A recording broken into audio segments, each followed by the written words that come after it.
अस्सलाम वालेकुम जी, तुसीं वेख रहे हो लैंदा पंजाब चैनल ते मैं हूं तुहाडा अपना होस्ट अली हसन बलोच। अज आपां जिहड़ी फैक्ट्री की गल करन लगे हाँ, जिहड़ी मिल की गल करन लगे हाँ, वो पाकिस्तान की सब तो वड्डी ते एशिया की भी सब तो वड्डी टैक्सटाइल फैक्ट्री है जिहड़ी 1997 कुछ वजूहात के बिना तो बंद कर दी गई सी और जिहड़ी बूरेवाला दे विच बनाई गई 1953 ते ओहदा नाम है बूरेवाला टैक्सटाइल मिल। जिहड़ी फैक्ट्री है ना सिर्फ पूरे पाकिस्तान की टैक्सटाइल इंडस्ट्री अहम मकाम रखती सी बल्कि इसकी कई चीज़ां मसनूआत आला होने की बिना ते कई बाहर के मुल्क च बरामद की जांदियां सी। टैक्सटाइल इंडस्ट्री जिहड़ी है इहदी आपां तारीख ते रोशनी डालदे हैं कि कदों बनी कि क्यों बंद हुई ते इहदे मुलाजमीन दा इस तो बाद की बनिया। बूरेवाला टैक्सटाइल मिल का क्याम जिहड़ा है 1953 च होया ते इस वक्त पाकिस्तान क्योंकि एक नई रियासत के तौर पर उभरिया सी ते इहदे सनअती तरक्की के इब्तदाई मराहल च सी ते इहनूं पाकिस्तान नूं उस वक्त जिहड़ा सब तो वड्डा मसला सी वो रोज़गार दा सी क्योंकि बहुत लोग जिहड़े हिंदुस्तान तो पाकिस्तान ते हिजरत करके आए उन्होंने सब तो वड्डा मसला रोज़गार का सी, अपने घर का सी, अपने बाल बच्चों का सी कि किद्दां उन्होंने उन्होंने पेट पालदा होवे क्योंकि वो अपना सब कुछ हिंदुस्तान छड़ के आए सी। ते इन्हां दिनां विच ही पाकिस्तान दे विच जदों टैक्सटाइल मिल बनी बूरेवाला दे लोगों के चेहरे तो खुशी आ गई। इस मिल का क्याम पाकिस्तान की सनअत काफ़ी अहम ते मददगार साबित होया। बूरेवाला टैक्सटाइल मिल की बुनियाद मगरबी पाकिस्तान के सनअती तरक्की मद्देनज़र रखते हुए बनाई गई। इस वक्त पाकिस्तान को बैनुल अक़वामी मंडी में अपनी जगह बनाने की जरूरत सी ते टैक्सटाइल इंडस्ट्री इस मकसद लिए बेहतरीन जरिया सी। बूरेवाला टैक्सटाइल मिल ने अपने इब्तदाई दिनों सूत कपड़े ते दीगर टैक्सटाइल जी मसनूआत होंदियां ने उसकी तैयारी शुरू की ते काफ़ी ही जल्दी जी है बूरेवाला टैक्सटाइल मिल ने अपना मकाम जोड़ा है बहुत ही उच्चा बना लिया तो बैनुल अक़वामी मंडी काफ़ी मशहूर हो गई।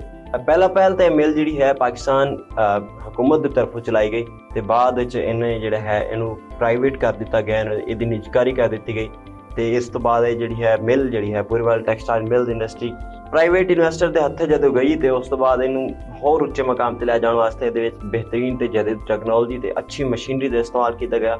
बूरेवाला टैक्सटाइल मिल इंडस्ट्री में काम करने वाले हज़ारों मुलाजमीन ने अपनी महारत ते मेहनत के नाल इस इंडस्ट्री इस टैक्सटाइल इंडस्ट्री उच्चे मकाम पर लै जाने वास्ते अपना किरदार अदा किया। बूरेवाला टैक्सटाइल मिल ने आला मयार दी सूत ते कपड़े तैयार किए। इत्थे तैयार की जाने वाली मसनूआत न सिर्फ पाकिस्तान बल्कि बैनुल अक़वामी मंडी में भी बरामद की जांदियां सन। यूरोप, अमरीका, मशरक़ वसत के चंद अहम ममालिक जिन्हां दे विच इह मसनूआत की बड़ी मांग सी। बूरेवाला टैक्सटाइल मिल ना सिर्फ मुल्की मईशत की मददगार साबित हुई, उहदे नाल हाथ जोड़ के खड़ी हुई, बल्कि इन्हें पाकिस्तान तो बाहर बरामदात दे के काफ़ी जोड़ा है ज़र मुबादला कमाया तो पाकिस्तान की मईशत में सपोर्ट किया। इस मिल ने बूरेवाला शहर की तरक्की भी अहम किरदार अदा किया तो मकामी लोगों के रोज़गार का सबब भी बनी।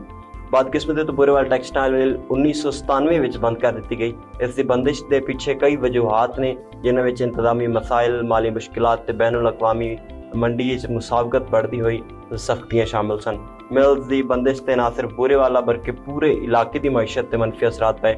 मिल की बंदिश के नाल ना सिर्फ बूरेवाला बल्कि आस पास के काफ़ी इलाके जिन्हें जितों के मजदूर जितों के लोग इस टैक्सटाइल इंडस्ट्री में काम करते सी बेरोज़गार हो गए तो उन्होंने फिर मजबूरन रोज़गार कमाने वास्ते अपना इलाका छड़ना पाया तो कोई किधर नूं तो कोई किधर नूं चला गया।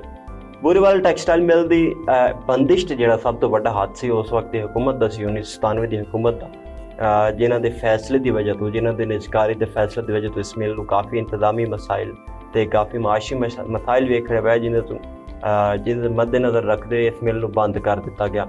माली मुश्किलात ते करज़ां दा बोझ भी मिल की बंदिश का एक वड्डा जिहड़ा है कारगर साबित होया। मिल के बंद होने तो बाद साबका मुलाजमीन दीगर मुलाजमत तलाश करने मजबूर हो गए जबकि कुछ लोग अपने खानदान की कफालत वास्ते दूजे कारोबार तरफ चले गए। अगरचे बूरेवाला टैक्सटाइल मिल बंद होगी लेकिन अज भी उसका असर और विरसा बूरेवाला शहर से पाकिस्तानी टैक्सटाइल इंडस्ट्री महसूस किया जाता है। इस मिल ने ना सिर्फ मुल्क की मैशत को मजबूत किया बल्कि मकामी लोगों की जिंदगी भी बेहतर बनाया।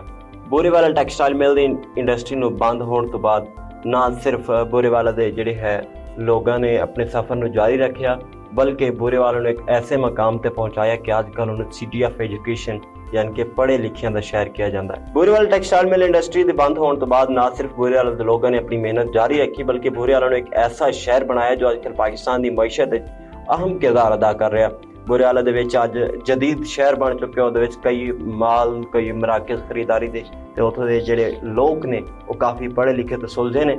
ਜੇ ਬੁਰੇ ਹਾਲ ਦੇ ਆਪਾਂ ਮਸ਼ਹੂਰ ਸ਼ਖਸੀਅਤ ਦੀ ਗੱਲ ਕਰੀਏ ਤਾਂ ਉਹਦੇ ਵਿੱਚ ਮੁਹੰਮਦ ਇਰਫਾਨ ਹੈ, ਜੋ ਸਾਬਿਕ ਕੌਮੀ ਟੀਮ ਦੇ ਫਾਸਟ ਬੋਲਰ ਸਨ, ਤੇ ਨਾਲ ਹੀ 1992 ਦੇ ਵਰਲਡ ਕੱਪ ਦੇ ਫਾਤਿਹ ਟੀਮ ਦੇ ਮੈਂਬਰ ਵਕਾਰ ਯੂਨਸ ਵੀ ਇਸ ਟੀਮ 'ਚ ਸ਼ਾਮਿਲ ਇਸ ਬੁਰੇ ਹਾਲ ਦੇ ਸ਼ਹਿਰ ਦੇ ਰਿਹਾਇਸ਼ੀ ਨੇ।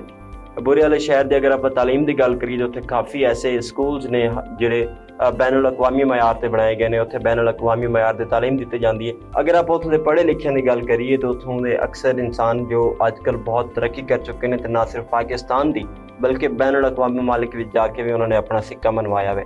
ਉੱਥੋਂ ਦੇ ਅਗਰ ਆਪਾਂ ਉੱਥੋਂ ਦੇ ਲੋਕ ਪੜ੍ਹੇ ਲਿਖ ਕੇ ਕੈਨੇਡਾ ਜੈਸੇ ਮੁਲਕ 'ਚ ਜਾ ਕੇ ਜੱਜ ਲੱਗੇ ਹੋਏ ਨੇ, ਤੇ ਕੋਈ ਸ਼ਖਸ ਜਿਹੜਾ ਹੈ ਉਹ ਅਮਰੀਕਾ ਜਾ ਕੇ ਨਾਸਾ ਦੀ ਕੰਪਨੀ 'ਚ ਸਾਇੰਸਦਾਨ ਹੈ।